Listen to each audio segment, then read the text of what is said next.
So fate would have its way. In 2024, Hurricane Helene hit Buncombe County, North Carolina. I can still tell you what it looks like to see the destruction of houses, family, bridges, cars, buildings that have collapsed, landslides, mudslides. In a critical incident, you have an overwhelming demand on networks.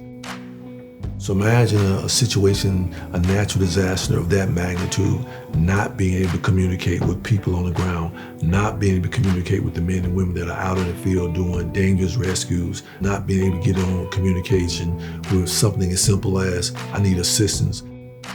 It was frustrating. I can't get out to give directives. And now I hear one of my team members talking in a zone that I can't get out on. And I asked him, what kind of phone do you have? And he said, sir, I have the FirstNet phone.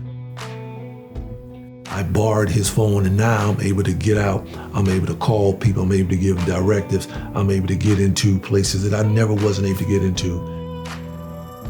And then to be able to see a FirstNet cell site delivered to that location was a game changer. It allowed me not only to communicate and coordinate, but to save lives and affect lives.